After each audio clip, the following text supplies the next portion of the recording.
Hello everyone, welcome back in my YouTube channel Educators Biology.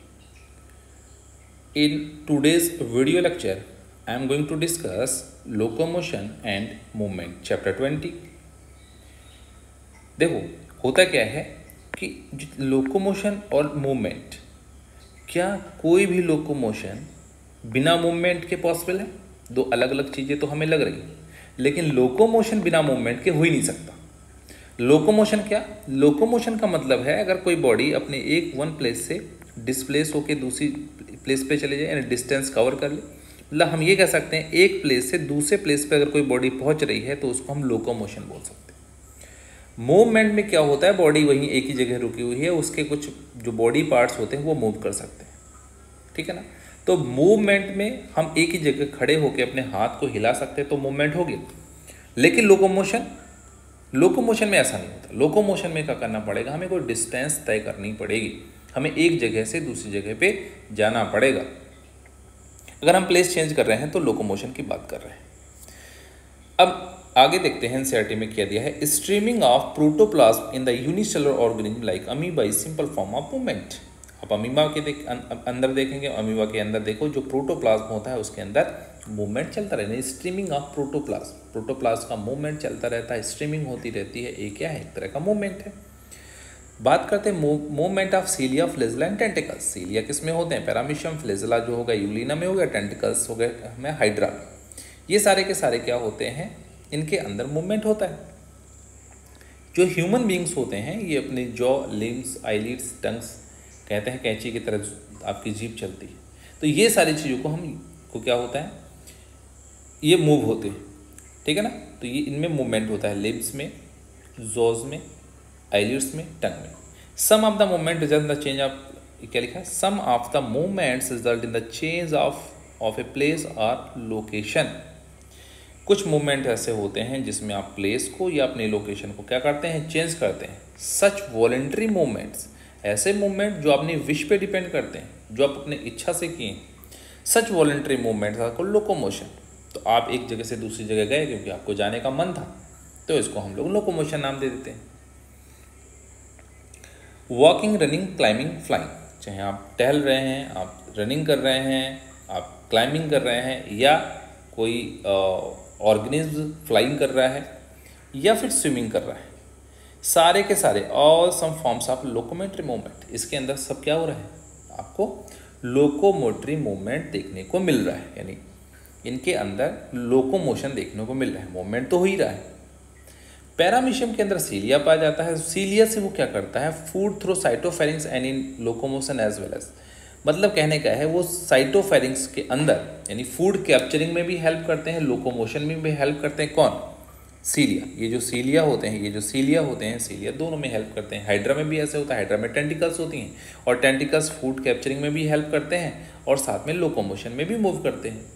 The above observation suggest that movements and locomotion cannot be studied separately।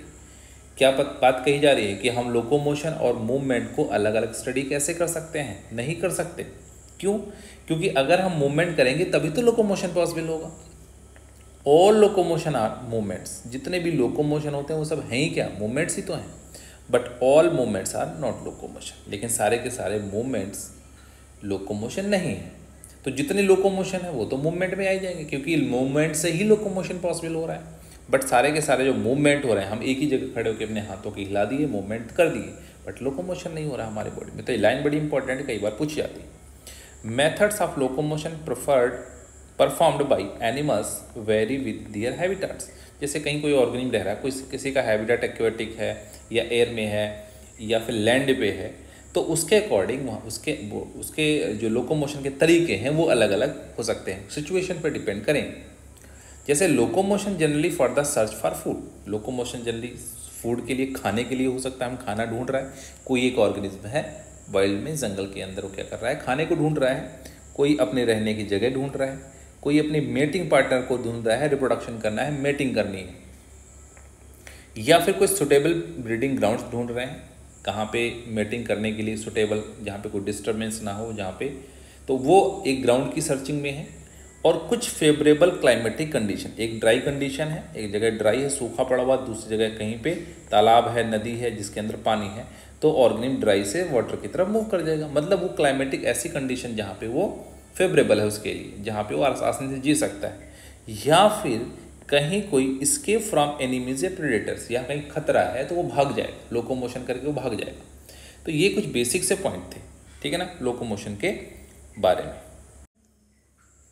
अब हम लोग बात करते हैं types of movement की। तो types of movement 3 types की basically बात की गई हमारे एनसीईआरटी में।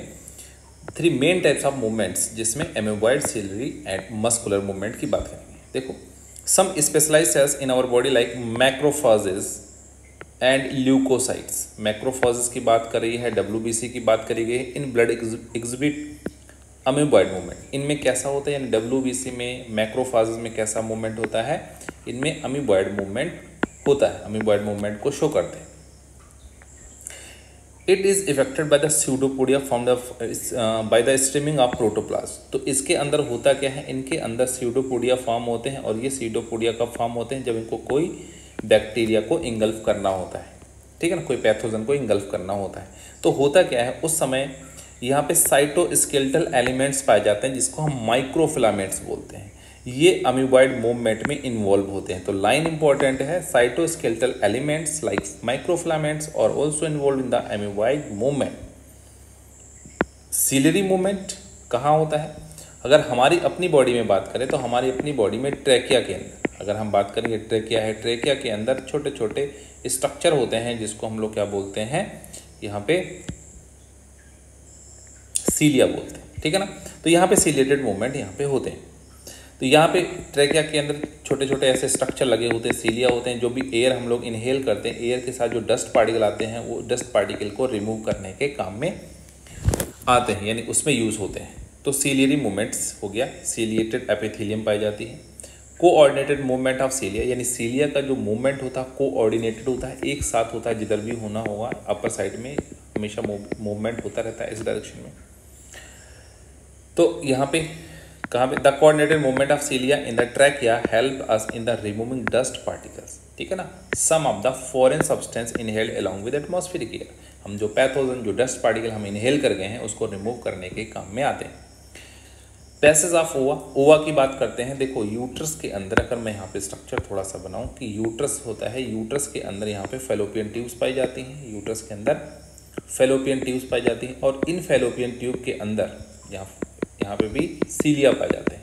तो जब एग यहाँ पे रिलीज होता है, यहाँ पे एग रिलीज होता है, ओवरी से एग रिलीज होता है, तो इस एग का मूवमेंट यूट्रस की तरफ कौन करता है, तो यहाँ पे फेलोपियन ट्यूब के अंदर यानी ओविडक्ट के अंदर जो एग का मूवमेंट हो रहा है वो कौन कर रहा है, यहाँ पे भी सीलिया द्वारा हो रहा है, यहाँ भी सीलिया करते हैं। तो ये ट्यूबुलर जो ऑर्गन्स होते हैं, जो जिसके अंदर ट्यूब लाइक स्ट्रक्चर होता है, यानी ट्यूबुलर जो ऑर्गन्स होते हैं उनके अंदर सीलिया पाए जाते हैं। तो हम, एक तो हो गया हमारे पास फेलोपियन ट्यूब्स यानी ओविडक्ट, और दूसरा हो गया हमारे पास ट्रैकिया। ओके, नेक्स्ट है हमारे पास मूवमेंट ऑफ आवर लिम्स। जो लिम्स का जो मूवमेंट हो रहा है, यानी हमारे पैर की बात कर सकते हैं, हमारे हाथों की बात कर सकते हैं, लिम्स, जॉ की बात कर रहे हैं, टंग की बात कर रहे हैं, रिक्वायर्ड मस्कुलर मूवमेंट, ये मसल से होते हैं। अब होता क्या है, the contractile property of muscle effectively use for locomotion. अगर हमें लोकोमोशन करना है तो हमारे जो मसल है उसकी कॉन्ट्रैक्टाइल प्रॉपर्टी उसमें यूज़ होती है, मसल कॉन्ट्रैक्ट होती है, हम अपने पैर को फोल्ड करते हैं, बेंड करते हैं और हम मूव कर जाते हैं। And other movements by human beings and majority of multicellular organ. Next point है लोकोमोशन रिक्वायर्स, बड़ी जोरदार लाइन है कि locomotion requires a perfect coordinated activity of muscular, skeletal and neural system. तो यहाँ मसल्स का इन्वॉल्वमेंट है, यहाँ स्केलेटल सिस्टम का मूवमेंट है, यहाँ न्यूरल सिस्टम का मूवमेंट है। कहने का मतलब ये है, अगर मैं यहाँ पे स्ट्रक्चर से आपको समझाऊं तो यहाँ पे हमारे पास है न्यूरॉन, जैसे ये मान लेते हैं हमारे पास न्यूरॉन, और ये न्यूरॉन आ कहाँ से रहा है, मान लेते हैं ये न्यूरॉन आया है हमारे पास ब्रेन से। ये हमारे पास ब्रेन है यानी CNS वाला पार्ट है, CNS से न्यूरॉन आया हुआ है, और ये इनरवेट किस पे हुआ है, कोई मसल के ऊपर। तो ये कोई एक मोटर न्यूरॉन है, ये एक मोटर न्यूरॉन है, ठीक है ना, और ये मोटर न्यूरॉन यहाँ पे इनरवेट किस पे है, एक मसल पे। ये कोई कौन क्या है, एक मसल है, ये मसल है। अब यहाँ से कोई सिग्नल अगर भेजा जाएगा मोटर न्यूरॉन से, तो मोटर न्यूरॉन की वजह से मसल्स के अंदर कॉन्ट्रैक्शन पैदा होगा, जिस वजह से कॉन्ट्रैक्ट होगी। और अगर मसल कॉन्ट्रैक्ट हो रही है तो हमारे लिम्स में मूवमेंट होगा, और लिम्स में मूवमेंट अगर हो रहा है तो साथ में स्केलेटल सिस्टम का यानी स्केलेटल का पार्ट भी यूज़ हो रहा है।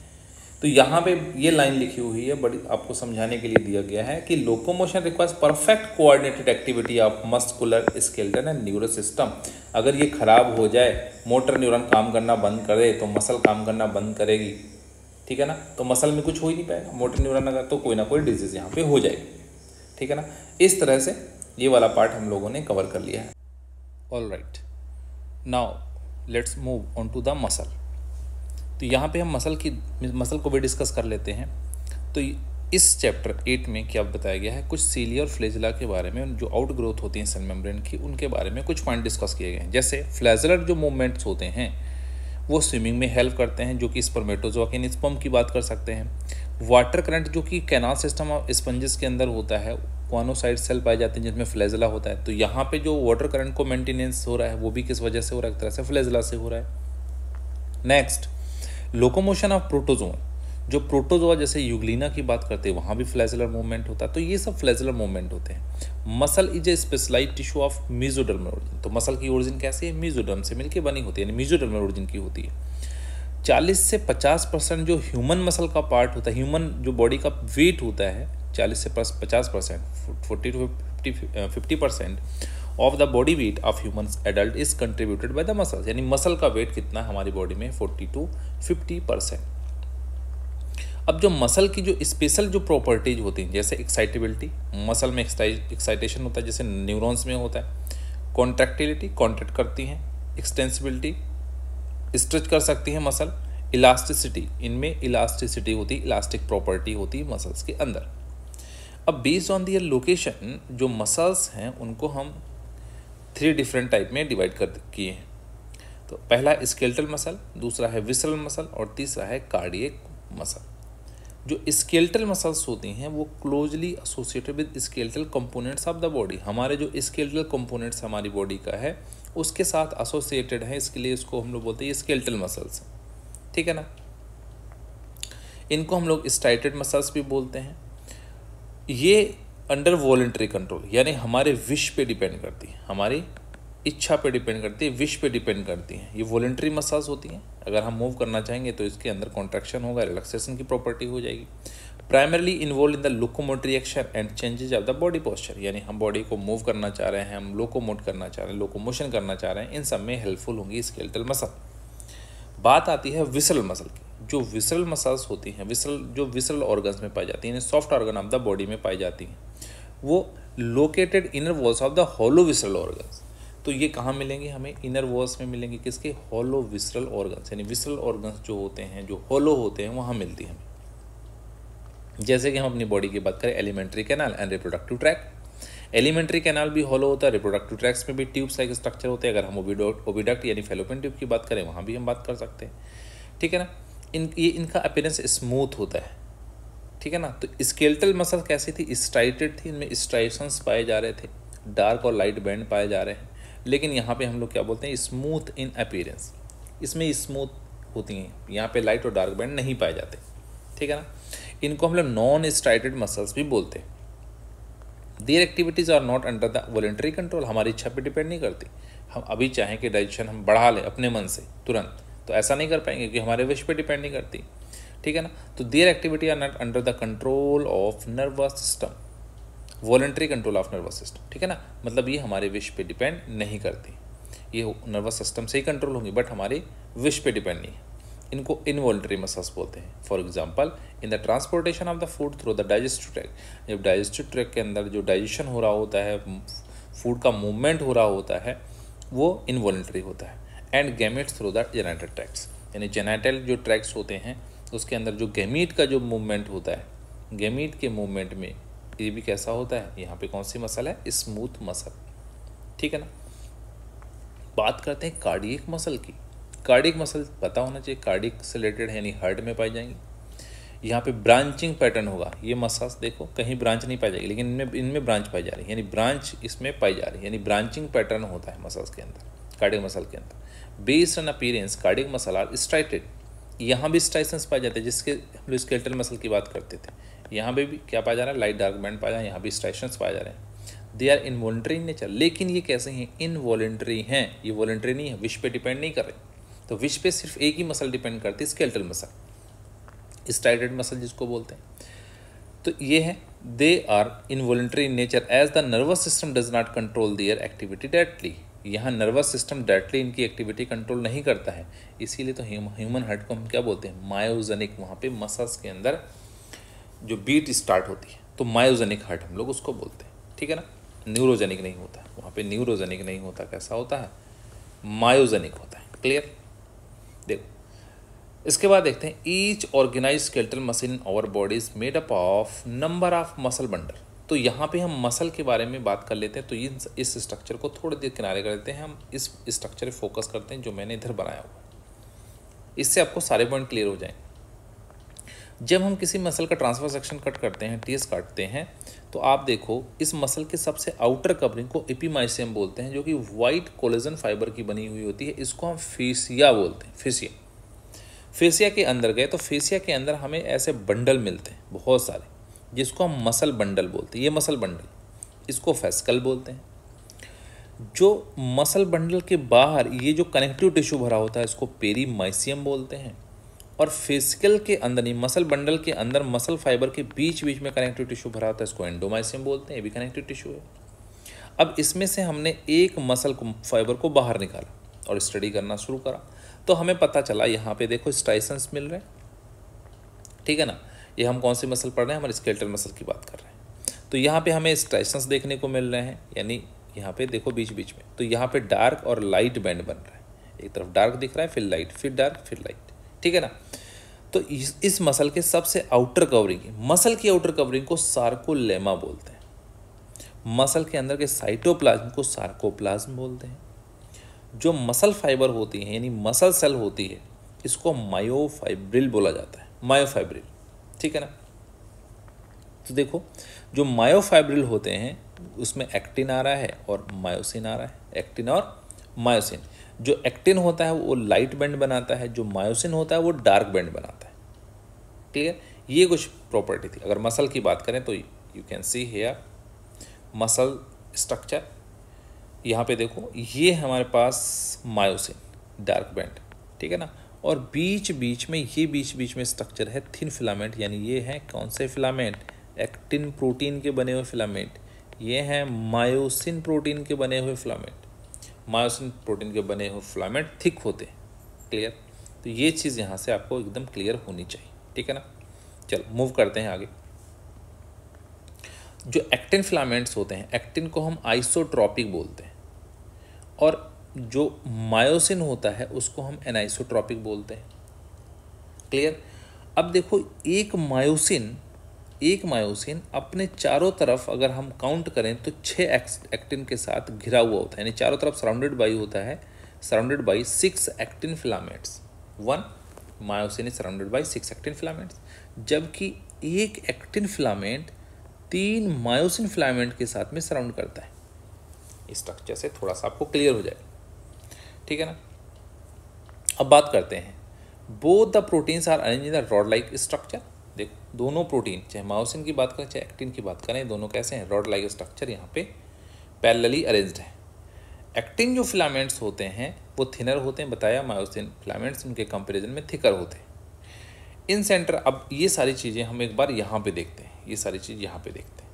इस मसल को हमने लाइट डार्क बैंड को थोड़ा सा यहाँ पे और जूम करके देखा तो हमें पता चला जो मसल होती है इसमें 2 जेड लाइन पाई जा रही है। ये क्या है, ये जेड लाइन है। देखो एक्टिन फिलामेंट्स जिससे कनेक्टेड हैं, एक्टिन फिलामेंट्स, थिन फिलामेंट्स जिससे कनेक्टेड होते हैं, वो एक इलास्टिक फाइबर की बनी हुई जेड लाइन होती है। और जेड लाइन से कौन कनेक्टेड है, एक्टिन फिलामेंट्स, इधर और इधर भी। तो जिस रीजन में सिर्फ और सिर्फ एक्टिन फिलामेंट होते हैं, जिस रीजन में सिर्फ और सिर्फ एक्टिन फिलामेंट होते हैं, उसको हम आई बैंड बोलते हैं। उसको क्या बोलते हैं, आई बैंड। आई बैंड बोले तो आइसोट्रॉपिक बैंड। आइसोट्रॉपिक बैंड मतलब लाइट बैंड कंटेन्स एक्टिन, ठीक है ना। ये कैसे हैं, ये लाइट बैंड होते हैं, इसमें क्या है, एक्टिन फिलामेंट, ठीक है ना। उसके बाद देखो यहाँ पे, उसके बाद देखते हैं ये वाले मायोसिन फिलामेंट, एक ये फिलामेंट है, एक ये फिलामेंट, ये सारे के सारे क्या है, मायोसिन फिलामेंट। जहाँ जहाँ ये मायोसिन फिलामेंट है, इस वाले रीजन को हम लोग ए बैंड बोलते हैं, मतलब एनाइसोट्रॉपिक बैंड। इसमें क्या होता है, कंटेन्स मायोसिन। यह मायोसिन प्रेजेंट है, इतना आई थिंक क्लियर हो गया होगा। मायोसिन के बीच में जो एक लाइन होती है, इसको हम एम लाइन बोलते हैं। कौन सी लाइन, एम लाइन बोलते हैं। ये एम लाइन इसको कंसिडर करते हैं, जहाँ पे सिर्फ और सिर्फ मायोसिन पाया जाता है, एक्टिन बिल्कुल भी नहीं है। इस वाले रीजन को हम एच जोन बोलते हैं, हेंसन्स जोन, एच जोन, ठीक है ना, ये एच जोन है। दो जेड लाइन के बीच के डिस्टेंस को हम लोग बोलते हैं सार्कोमियर, और जो सार्कोमियर होती है वो functional unit of the contraction होती है। एक सार्कोमियर के अंदर, ये देखो, एक सार्कोमियर के अंदर पूरा का पूरा ए बैंड आ रहा है, एक पूरा बैंड आ रहा है ए बैंड सार्कोमियर के अंदर, और आधा आई बैंड इधर आ रहा है, आधा आई बैंड इधर आ रहा है, मतलब 2 half I band and 1 A band किसमें, सार्कोमियर में आ जाते हैं। सार्कोमियर का रीजन, जितना रीजन है उसमें ये प्रेजेंट रहते हैं। आई थिंक इतना क्लियर हो गया होगा आपको। अब बात करते हैं हम, अगर मसल जब कॉन्ट्रैक्शन होता है बेटा, देखो क्या होता है, ये जो मायोसिन है, मायोसिन, ये मायोसिन इन एक्टिन के साथ में यहाँ पे क्या करता है, एक अटैच हो जाता है। ये मायोसिन क्या हो जाता है, यहाँ पे अटैच हो जाता है, ठीक है ना। वो आगे हम लोग इसकी मैकेनिक पढ़ेंगे। अभी मान के चलो ये मायोसिन का हेड एक्टिन के साथ में क्या कर जाता है, अटैच हो जाता है, और इसको अंदर की तरफ खींचेगा, इसको भी अंदर की तरफ खींचेगा। ये यहाँ अटैच होगा और इसको अंदर की तरफ खींचता है। यानी अगर हम मसल कॉन्ट्रैक्शन की बात करें, मसल कॉन्ट्रैक्शन में जो दोनों जेड लाइन है वो अंदर की तरफ क्या होंगी, खींचेंगी, स्ट्रेच होंगी। अगर ऐसा होता है, ये दोनों इधर आते हैं, कम्स क्लोजर, दोनों पास पास आएंगी, तो होता क्या बेटा, ड्यूरिंग द मसल कॉन्ट्रैक्शन जो एच जोन है वो डिसअपियर हो जाएगा। ये देखो, क्योंकि ये एच जोन सिर्फ वो जोन था, वो रीजन था जहाँ पे क्या होता, सिर्फ और सिर्फ मायोसिन था। लेकिन अगर आई वाले यानी एक्टिन वाला और अंदर की तरफ आएंगे तो ये बिल्कुल आपस में काफ़ी क्लोज जाएंगे, जिस वजह से जो एच जोन था वो क्या हो जाएगा, डिसअपियर हो जाएगा। एम्स का क्वेश्चन, width of A band unaffected रहेगी। ए बैंड की देखो, ए बैंड कौन सा रीजन था, मायोसिन वाला, तो ये तो हमेशा कैसा रहेगा, अनअफेक्टेड रहेगा। इसमें तो कोई कॉन्ट्रैक्शन भले ही हो रहा है, लेकिन ये रीजन कम थोड़ी हो रहा है, ये तो जितना था पहले से उतना ही प्रेजेंट है। एम लाइन और जेड लाइन ये दोनों क्या हो जाएंगे, पास हो जाएंगे, क्योंकि जेड लाइन कहाँ आ रही है, पास आ रही है। तो एम लाइन और जेड लाइन क्या जाते हैं, पास में जाते हैं, कम क्लोजर। क्लियर। अब मॉलिक्यूल ऑफ मायोसिन प्रोटीन, जो मायोसिन प्रोटीन है, मायोसिन प्रोटीन का जो मॉलिक्यूल है वो बना होता है, उसको हम लोग बोलते हैं मीरोमायोसिन। क्या बोलते हैं, मीरोमायोसिन। तो molecules of myosin protein is known as meromyosin. All right, let's move to structure of contractile protein. In the structure first we will see the structure of the actin protein, means thin filaments of the protein. जो thin filaments of the proteins होते हैं वो बने होते हैं F actin से। जो F actins होती है वो ग्लोब्यूलर प्रोटीन है। It is a polymer of monomeric globular proteins. Globular जो प्रोटीन्स होती हैं, मतलब ऐसी प्रोटीन्स जो ग्लोब लाइक है, स्फेरिकल है, उसको हम लोग ग्लोब्यूलर प्रोटीन्स होती हैं, वाटर सॉल्युबल भी होती हैं। तो ये किससे बने होते हैं, एफ एक्टिन। और एफ एक्टिन के साथ साथ जैसे देखो ये डीएनए बना होता है, ये कैसे अरेंज होती है, जैसे डीएनए हेलिकल फॉर्म में, ठीक है ना, जैसे डीएनए हेलिकली अरेंज्ड होते हैं, ऐसे ये प्रोटीन भी अरेंज्ड होती हैं।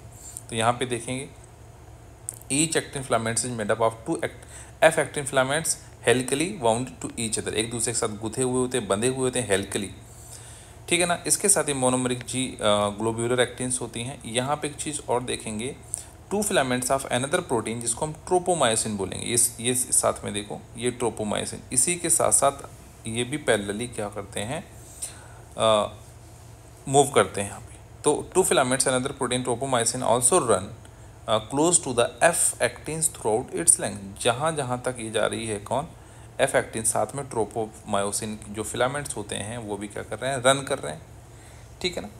अ कॉम्प्लेक्स प्रोटीन, जैसे कि ट्रोपोनिन बोलते हैं, ये देखो ये ट्रोपोनिन है। ट्रोपोनिन क्या है? एक कॉम्प्लेक्स प्रोटीन है। Troponin the complex protein present at regular interval. कहाँ कहाँ प्रेजेंट होती है? ये वहाँ प्रेजेंट होती है जहाँ पे मायोसिन बाइंडिंग साइट्स होती हैं। Mask the active binding sites for the myosin. तो मायोसिन जहाँ पे बाइंड करेगा कि वहाँ पे उसको मास्क करके रखें, छुपा के रखती हैं। मतलब कहने का है यहाँ मायोसिन अगर बाइंड करना चाहे तो नहीं कर पाएगा, क्योंकि वहाँ पे क्या प्रेजेंट है? ट्रोपोनिन। इसके देखो ट्रोपोनिन क्या है, इसकी 3 सब यूनिट यहाँ पे दिख रही हैं आपको, ठीक है ना, ये ट्रोपोनिन है। अब बात करते हैं, in the resting states are sub unit of troponin mask the active binding site for the myosin on the active filaments. Clear? Now अब बात करते हैं हम मायोसिन प्रोटीन की। देखो तो मायोसिन प्रोटीन होती है, यहाँ पढ़ लेते हैं, उसकी अगर मोनोमर यूनिट की बात करें तो मीरो मायोसिन होती है। मायोसिन प्रोटीन या thick filament also polymerised protein, polymerised protein, ये भी एक पॉलीमर है प्रोटीन का। अब ये सब पॉलीमर ही तो हैं। अब many monomeric proteins called meromyosin, तो यहाँ क्या है? मीरोमायोसिन है, जिससे इनके मायोसिन बना है। Each myromyosin has 2 important parts, a globular head with a short arm and tail, and the former being called the heavy myromycin। अब स्ट्रक्चर में हम सारी बात कर लेते हैं। आप देख लो, ये क्लियरली आपको फिगर दिख रहा है मायोसिन का। मायोसिन का जो मोनोमर है उसको मीरोमायोसिन बोलते हैं। जो मायोसिन होता है इसके 2 काम होंगे, एक तो ये एंजाइम की तरह फंक्शन भी करेगा और कॉन्ट्रैक्टाइल प्रोटीन की तरह फंक्शन करेगा। तो यहाँ पे साफ बहुत क्लियरली लिखा हुआ है, act as enzyme and contractile protein. ऐसा क्यों? क्योंकि अगर इसके हेड की बात करें ना, तो हेड में यहाँ पे देखो एक्टिंग बाइंडिंग साइट्स होती हैं, और उसके जस्ट नीचे जहाँ देखो एटीपी बाइंडिंग साइट्स होती हैं, जहाँ पे एटीपी की हाइड्रोलिसिस होती है। मतलब एटीपी को तोड़ के यहाँ से क्या प्रोड्यूस करा जाता है? हाइड्रोलिसिस का, एटीपी की हाइड्रोलिसिस यहाँ से एनर्जी, इस एनर्जी को यहाँ पे यूज़ करा जाता है, ठीक है ना। तो इस एटीपी के ब्रेकडाउन के लिए, यानी एटीपी को यूज़ करने के लिए यहाँ पे एंजाइम्स होते हैं, उसको बोलते हैं एटीपेज एंजाइम। तो हेड जो होता है इसका एक किसकी तरह, किस एंजाइम की तरह फंक्शन करता है? जैसे कि एक एटीपेज करता है, ये एटीपी को यूज़ करने वाला एंजाइम। अब देखो जो हेड होता है ना, हेड और इसकी शॉर्ट आर्म, ये क्या है? और आर्म है, ये क्या है? टेल। तो हेड और शॉर्ट आर्म बनी होती हैं HMM। व्हाट्सएप पे हम लिखते हो, वो हम नहीं है, ये कौन सा है? HM का मतलब हैवी मीरोमायोसिन। तो जो HMM है वो हेड है एंड शॉर्ट आर्म, ये दोनों हैं, ये बनी होती है हैवी मीरोमायोसिन प्रोटीन से। जबकि जो टेल वाला पार्ट होता है ये बना होता है LMM, लाइट मीरोमायोसिन प्रोटीन से। क्लियर? तो ये सारे पॉइंट्स अब एक बार रीड कर लेते हैं, ताकि जो चीज़ हम लोगों ने पढ़ी है वो एक बार इसमें रीड कर लेते हैं। Each myromycin has 2 important parts, a globular head with short arm and a tail, the former being called the heavy myromycin HMM and later the light myromycin LLM. HMM components, that is head plus short arm, projects outwards। देखो ये जो अगर हम बात करें इस structure में, देखो इस स्ट्रक्चर में देखो थोड़ा सा आपको ये आउटवर्ड निकला हुआ दिख रहा है, ये देखो थोड़े से आउट निकले हुए दिख रहे हैं, तो ये हेड होगा और शॉर्ट आर्म थोड़ी सी आउटवर्ड प्रोजेक्टेड है, जिस वजह से ये लाइन यहाँ पे दी गई है। क्लियर? उसके बाद देखो at regular distance and angle from each other from the surface of polymerised myosin filaments and known as cross arm. सारी चीज़ हम लोगों ने पढ़ी है। The globular head is an active ATPase enzyme and has binding sites for ATP and active sites for actin. इसीलिए ये important बात हो जाती है कि जो मीरोमायोसिन्स होते हैं वो act as a enzyme and contractile protein, दोनों की तरह यहाँ फंक्शन करता है। कॉन्ट्रैक्टाइल प्रोटीन तो है ही है, साथ में एटीपेज एंजाइम की तरह भी फंक्शन ये कर रहा है। Okay, now let's start the mechanism of muscle contraction. Mechanism of muscle contraction is based explained by the sliding filament theory.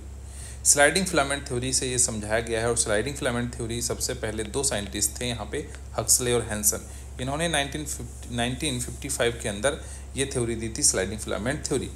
उन्होंने कहा था जो थिक फिलामेंट होते हैं, थिक फिलामेंट यानी मायोसिन फिलामेंट के ऊपर जो थिन फिलामेंट्स होते हैं, थिन फिलामेंट्स इसके ऊपर क्या करते हैं? स्लाइड करते हैं।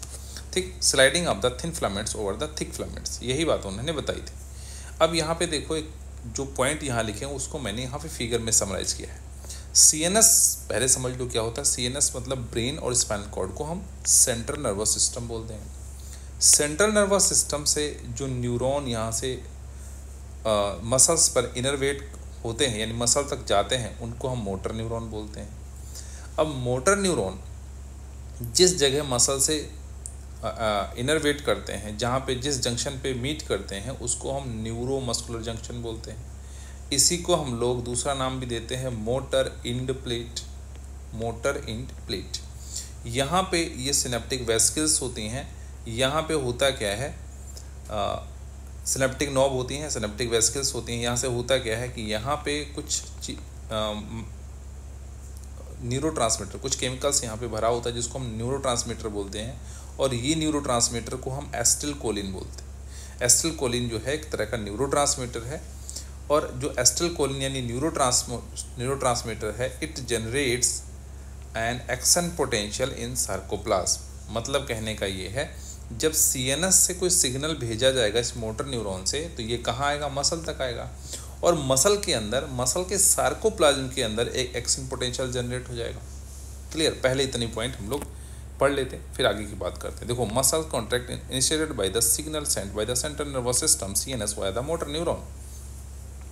The junction between the fibers connected to its motor unit, the junction between motor neuron and the sarcolemma of muscle fiber is called neuromuscular junction या motor end plate। यहाँ पे जंक्शन रिलीज करते हैं neurotransmitter जिसको acetylcholine बोलते हैं, which generates an action potential in the sarcoplasm। साइकोप्लाज्म का मतलब साइटोप्लाज्म ऑफ द मसल, उसको हम क्या नाम देते हैं, सार्कोप्लाज्म। आगे की कहानी सुनो। जैसे मान लेते हैं CNS से कोई सिग्नल आया। अब जैसे CNS से कोई सिग्नल आएगा तो ये सबसे पहले सार्कोलेमा के ऊपर, मसल की जो सबसे बाहर की लाइनिंग थी उसको क्या बोल रहे थे, सार्को, यानी मसल जो ये मेम्ब्रेन थी उसको क्या बोल रहे थे, सार्कोलेमा। अब सार्कोलेमा पे कोई सिग्नल आया, कोई एक्शन पोटेंशियल आया ताकि मसल कॉन्ट्रैक्ट करना है। एक एक्शन पोटेंशियल आया कि यहाँ पे क्या करना है, हमें मसल कॉन्ट्रैक्ट करना है। ये सिग्नल लेके मसल न्यूरॉन आया, और न्यूरॉन भी कौन सा, मोटर न्यूरॉन। अब जैसे ही यहाँ पे आएगा वैसे ही यहाँ पे सार्कोप्लाज्म के अंदर जैसे ही ये सिग्नल आया वही सार्कोप्लाज्मिक रेटिकुलम पाए जाते हैं। सार्कोप्लाज्मिक रेटिकुलम हमको पता है, जैसे एंडोप्लाज्मिक रेटिकुलम होते हैं ऐसे सार्कोप्लाज्मिक रेटिकुलम होता है मसल्स में। वो वहाँ पे स्टोर होता है क्या, कैल्शियम। ये बातें हम लोग पढ़ चुके हैं कि store house of the calcium. वैसे ही जैसे ही एक्शन पोटेंशियल जनरेट होगा वैसे तुरंत यहाँ से कैल्शियम आयन निकलना शुरू हो जाएंगे। यानी कैल्शियम आयन जो होंगे यहाँ से कहाँ आ गए, सार्कोप्लाज्म के अंदर। ये सार्कोप्लाज्म के अंदर यहाँ पे कैल्शियम निकल के आना शुरू होगा, ठीक है ना। तो यहाँ पे हम बोल सकते हैं जो कैल्शियम आयन का कंसंट्रेशन होगा यहाँ बढ़ जाए। Ca+ का कंसंट्रेशन, Ca2+ का कंसंट्रेशन बढ़ गया, जो कि अभी बहुत कम था, ना के बराबर था। तो सार्कोप्लाज्म में जैसे ही ऐसा हुआ, अब होता क्या है, आगे की कहानी सुने। देखो, यहाँ पे हम लोगों ने देखा था बेटा, जब हम लोगों ने एक्टिन मायोसिन की बात करी थी, कि जो एक्टिन होते हैं, एक्टिन के ऊपर ट्रोपोनिन पाए जाते हैं। ये ट्रोपोनिन जो होते हैं, ट्रोपोनिन मास्क करके रखते हैं मायोसिन बाइंडिंग साइट्स को। एक्टिन के ऊपर जो मायोसिन के लिए जो बाइंडिंग साइट्स थी उसको मास्क करके रखें जब मसल्स कॉन्ट्रैक्ट नहीं कर रहे, यानी रिलैक्स्ड है, लेकिन अभी तो कॉन्ट्रैक्ट करना है। तो कॉन्ट्रैक्ट करने के लिए यहाँ से सिग्नल आया सार्कोप्लाज्म के अंदर कैल्शियम आयन, और जैसे ही कैल्शियम आयन ज़्यादा हुए ये कैल्शियम आयन बाइंड कर जाते हैं ट्रोपोनिन से। अब ट्रोपोनिन से जैसे ही बाइंड करते हैं, ट्रोपोनिन ये साइट्स को छोड़ देता है। ये समझ लो कि मान लो यहाँ कैल्शियम था, जैसे ही ट्रोपोनिन ने कैल्शियम को देखा कि यहाँ से भाग के कैल्शियम के साथ में बाइंड कर जाता है, तो जैसे ही यहाँ से हटता है वैसे ही ये जो साइट जब मास्क करके रखा था ये ओपन हो जाती बाइंडिंग के लिए, अनमास्क हो जाती, ठीक है ना। तो उस समय यहाँ पे अब आराम से जो मायोसिन का जो फिलामेंट था वो ईजिली यहाँ पे बाइंड कर सकता है, क्योंकि मास्क यहाँ पे मास्किंग साइट्स अब ओपन हो गई हैं, ठीक है ना। तो कुछ ऐसा यहाँ पे होता है। तो पॉइंट पढ़ लेते हैं। This spreads through the muscle fibre and causes release of calcium ion in the sarcoplasm. Increase in calcium level leads to the binding of calcium with the sub unit of troponin. Troponin की sub unit से bind कर जाएगा on actin filaments and thereby remove masking of active sites by the myosin. तो यहाँ पे ये masking जो थी वो रिमूव होके ये ओपन हो जाएगा। Utilising the energy from the ATP hydrolysis पढ़ लेते हैं, पहले समझ लेते हैं फिर हम पढ़ते हैं। अब होता क्या है, अब होता है ये देखो, यहाँ पे इन्होंने स्लाइडिंग जो हम लोगों ने स्लाइडिंग फिलामेंट थ्योरी पढ़ी, उसमें क्या बताया गया है कि जो मायोसिन का जो फिलामेंट का हेड होता है, मायोसिन फिलामेंट जो है, और यहाँ पे उसका जो हेड होता था वो एक्टिन फिलामेंट से जब बाइंड करेगा तो ATP लगेगा, यानी एडेनोसिन ट्राइफॉस्फेट यहाँ पे यूज़ होगा। ATP की हाइड्रोलिसिस होगी, उस एनर्जी को यूज़ करेंगे और यहाँ पे क्रॉस ब्रिज का फॉर्मेशन होगा। ठीक है ना, क्रॉस ब्रिज बन गया। अब क्रॉस ब्रिज देखो, ये इसको पकड़ा, यहाँ पे बाइंड किया, इसको आगे की तरफ धकेल के लाएगा, आगे की तरफ धकेल के लाएगा, यहाँ से जेड लाइन से जुड़ा हुआ है। ठीक है ना, तो ये पहले यहाँ से यहाँ लाया, अब यहाँ से यहाँ लेके आ रहा है, तो देखो ये फिर से यहाँ से यहाँ लेके आ गया। अब क्या करना है हमें, ये तो स्लाइडिंग रोटेशन हो गया। अब आगे दिया है कि ब्रेकिंग ऑफ क्रॉस ब्रिज। अब क्रॉस ब्रिज टूटने के लिए, क्रॉस ब्रिज हम तोड़ना चाहते हैं, तो टूटने के लिए, यहाँ से क्रॉस ब्रिज टूटने के लिए फिर से ATP की ज़रूरत पड़ेगी, फिर से ATP की हाइड्रोलिसिस होगी और ADP और फॉस्फेट यहाँ से रिमूव हो गया, ADP बचा। तो होगा क्या, हम ये मान सकते हैं कि यहाँ पे बाइंड हो रहा है कौन, मायोसिन। जब एक्टिन के साथ में ब्रिज बनाता है या बाइंडिंग करता है उस समय भी हमें ATP चाहिए, और ये जो क्रॉस ब्रिज बन गया है इसके ब्रेकडाउन के लिए, इसकी ब्रेकिंग के लिए, ब्रेकिंग ऑफ क्रॉस ब्रिज, तब भी हमें ATP चाहिए। तो पॉइंट याद रखना है कि formation of the cross bridge या ब्रेकिंग ऑफ क्रॉस ब्रिज दोनों में ही हमें क्या लगाना पड़ेगा, ATP लगाना पड़ेगा। ठीक है ना, तो इस तरह से होता है। अब यहाँ पे फिगर में देखो, यहाँ पे फिगर में देखते हैं, एक बार फिगर में देख लेते हैं, थोड़ा सा क्लियर हो जाएगा। देखो फिगर में देखेंगे कि यहाँ पे देखेंगे आप, ये है हमारे पास मायोसिन और ये है एक्टिन। तो ये समझ लो कि ये उसका हेड है, जब यहाँ से बाइंड करेगा इसको आगे की तरफ पुश करेगा, तो आई बैंड ये और ये जेड लाइन मानो, ये जेड लाइन, ये जेड, दोनों पास में आ जाएंगे। ये इधर से इधर मूव हो रहा है, इधर से इधर मूव हो रहा है, तो सार्कोमियर की जो डिस्टेंस यहाँ से यहाँ तक थी वो छोटी हो जाएगी, नहीं छोटी हो जाएगी। तो आई बैंड जो होंगे या जेड लाइन जो है वो पास पास आ जाएंगे। क्लियर, क्योंकि ये इधर से भी खींचेगा इसको और ये इधर से भी इधर खींचेगा। इसी को तो स्लाइडिंग फिलामेंट थ्योरी बोल रहे थे हम लोग। तो यहाँ तक आई होप समझ में आया होगा। अब आगे बात करते हैं, अब आगे पढ़ते हैं। चलो अब देखो क्या लिखा हुआ है, utilizing of the energy from ATP hydrolysis the myosin had now bind to the expose active site, जो एक्सपोज हो चुकी थी, अनमास्क हो चुकी थी, on the actin to form a cross bridge. तो यहाँ क्रॉस ब्रिज बनेगा। Push the attach actin myosin toward the center, center की तरफ, यानी M लाइन की तरफ जो बीच में है उधर सेंटर की तरफ इसको खींचा जाएगा। ठीक है ना, A बैंड, सेंटर क्या है, सेंटर क्या है, ये देखो A band, centre of A band, centre of A band यानी M लाइन मान लो। The Z line attached to these actins also pulled inwards, thereby causing a shortening of the sarcomere। तो मैंने बोला कि डिस्टेंस कम हो जाएगी, मतलब सार्कोमियर की शॉर्टनिंग हो जाएगी। सार्कोमियर क्योंकि जेड लाइन पास पास हो जाएंगी तो सार्कोमियर जो अभी थी वो छोटी हो जाएगी, शॉर्टनिंग ऑफ द सार्कोमियर हो जा रही है। क्लियर, नेक्स्ट पॉइंट देखेंगे, it is clear from the above steps that during the shortening of the muscle, contraction of I bands get reduced whereas A band retain the length।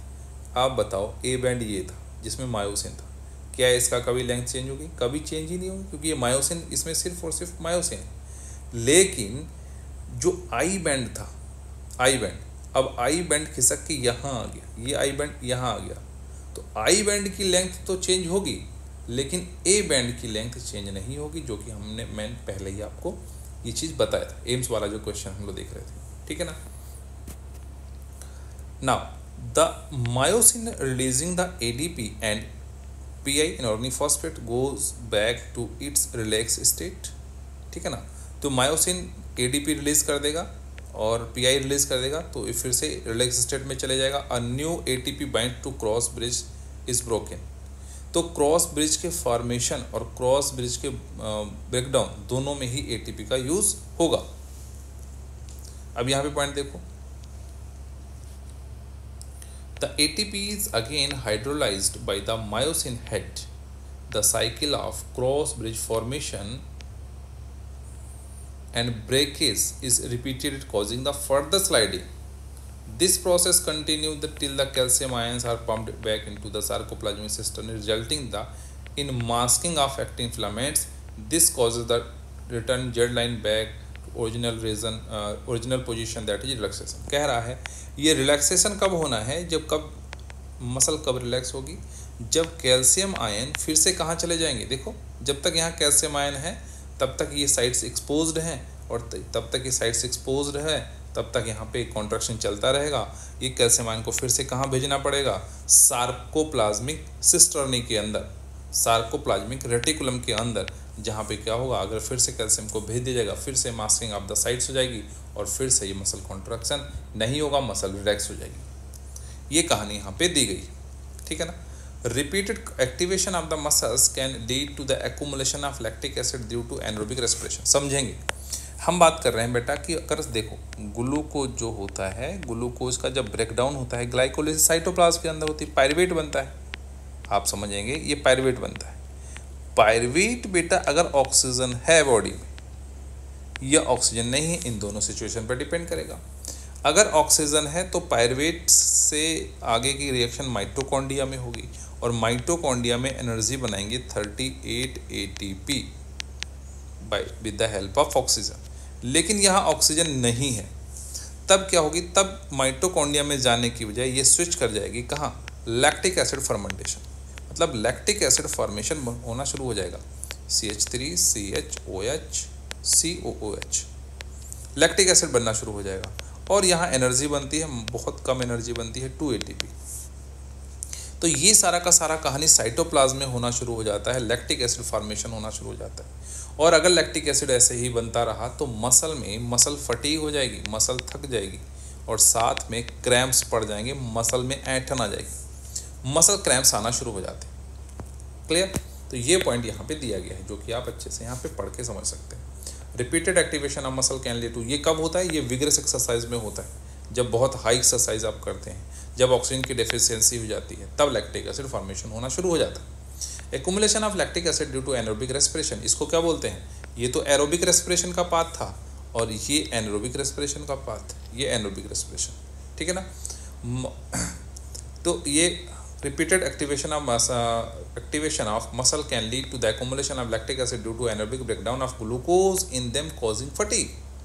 Muscle contains a red color oxygen storing pigment, जैसे RBC के अंदर haemoglobin पाया जाता है ऐसे ही muscle के अंदर myoglobin पाया जाता है, ठीक है ना। वो भी क्या करता है, वो इन पिगमेंट, ये पिगमेंट्स होते हैं, ये मसल को, ये ऑक्सीजन को क्या कर लेते हैं, स्टोर कर लेते हैं, पकड़ लेते हैं ऑक्सीजन को। Myoglobin content is high in some muscles which gives reddish appearance. अगर मायोग्लोबिन ज़्यादा होगी, जैसे हीमोग्लोबिन कैसा आता था, रेड कलर का लाता था, ऐसे ही मायोग्लोबिन अगर ज़्यादा तो मसल कैसे दिखेगी, रेडिश दिखेगी, तो उसको रेड फाइबर्स बोलेंगे। These muscle also contain plenty of mitochondria. अगर यहाँ पे ऑक्सीजन ज़्यादा है तो ऑक्सीजन को यूटिलाइज करने के लिए हमें माइटोकॉन्ड्रिया की ज़रूरत पड़ेगी। तो यहाँ पे होता क्या है, यहाँ पे माइटोकॉन्ड्रिया भी ज़्यादा होते हैं, यहाँ पे माइटोकॉन्ड्रिया भी क्या होते हैं, ज़्यादा होते हैं, ठीक है ना। नेक्स्ट देखेंगे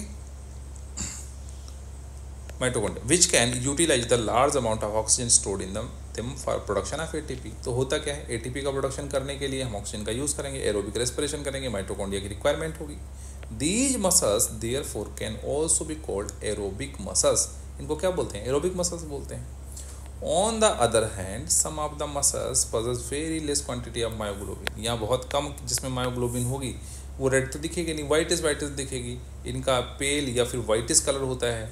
दीज आर वाइट फाइबर्स बोलते हैं इनको। इनमें माइटोकॉन्ड्रिया बहुत कम होते हैं, amount of sarcoplasmic reticulum high होता है, ठीक है ना, सार्कोप्लाज्मिक रेटिकुलम हाई होता है और ये एनएरोबिक रेस्पिरेशन वाली प्रोसेस को फॉलो करते हैं, एनएरोबिक रेस्पिरेशन, ठीक है ना। तो इस तरह से हम लोगों ने इस वाले पार्ट को अच्छे से कवर कर लिया है। आप अच्छे से इसको पढ़ लें, समझ लें पूरे चैप्टर को, तो आपका सारा पार्ट क्लियर हो जाएगा, ठीक है ना। चैनल को आप सब्सक्राइब कर सकते हैं और वीडियो को लाइक कर सकते हैं। Thank you for watching.